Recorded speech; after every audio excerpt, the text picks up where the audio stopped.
Good day. I'm Ginela Garcia, grade 10 Galileo student, and today I am going to share to all of you all the learnings I acquired in our subject Mathematics 10, as well as all the essential experiences I had while learning Mathematics 10 in the new normal. I must say that the past several months have been extremely valuable to me. I have learned many new techniques and the real-world applications of these lessons. We all know that all classes have moved online because of COVID-19. Some students love the convenience and flexibility of online classes, but other students are intimidated and overwhelmed. Today's schools face enormous challenges. For me, the first quarter was the hardest because adjusting to the new normal was never easy. We are all affected by the massive changes that the pandemic brought us. Changes that have happened rapidly and abruptly. Needless to say, the first week of the class was hectic for me, but our teachers made it enjoyable and engaging for everyone. I have here my Mathematics 10 notebook where I take down notes and write all the important informations while watching the video lessons provided by our subject teacher. During the first quarter, we learned about patterns and sequences. Pattern is a set of elements repeated in a predictable manner. We can find patterns in many areas of mathematics such as arithmetic, geometry, logic, and so on. Sequence is a well-defined mathematical term. A sequence contains members, which are sometimes called elements or terms, and the number of elements is called the length of the sequence. For this lesson, I learned that sequences and patterns arise naturally in many real-life situations. I realized that we naturally encounter a number of sequences and patterns in our daily lives. The next one is arithmetic and geometric sequence. Let us start with arithmetic sequences and series.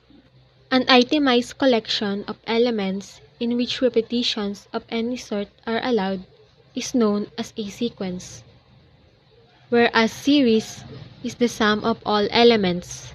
Meanwhile, a geometric sequence is a sequence where each term is found by multiplying or dividing the same value from one term to the next. As online classes continue, I learned how to approach online classes with an open mind. I became patient with others and became okay with a steep learning curve at the start as I get accustomed to e-learning. At least by embracing this online learning opportunity, we're doing our part to keep the coronavirus curve flat, and we can all feel good about that.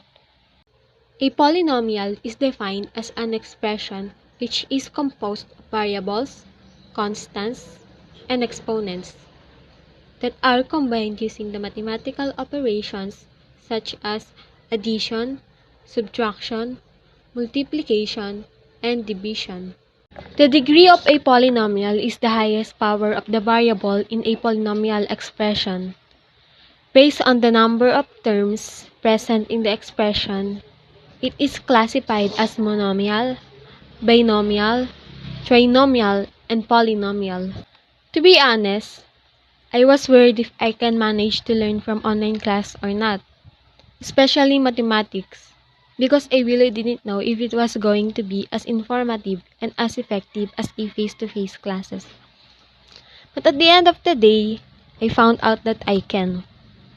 Although mathematics is difficult, our subject teacher made a lot of efforts throughout the semester just to make it easy for us. Now let's move on to counting theory. For me, this is the easiest one even though it is sometimes confusing. Basically, permutation is an arrangement of objects in a particular way or order, while combination means the selection of objects in which the order of selection does not matter. Measures of central tendency. In statistics, there are three common measures of central tendency: the mean, the median, and the mode. We all start the online learning journey with different backgrounds, expectations, goals, and confidence levels. Some of us are incredibly excited and can't wait to jump in feet first. Others are so overwhelmed that they don't know where to start.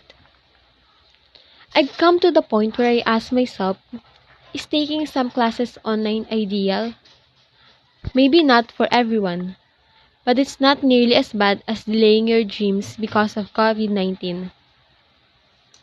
In trying times like this, one of the best realizations I had while learning in this new normal was to leverage the one aspect we can control, our perspective. Depending on how we view a situation, it can be seen in a positive or negative light. To be honest, I get nervous when I take online classes because you just never know. But thanks to our subject teacher, that made it more enjoyable and engaging for everyone involved. I believe the learning experience is based on what the student and the teacher puts into the class. Another great realization of mine during this new normal is no matter where or how you take it, if you give it all your effort and utilize the resources available, you will do well.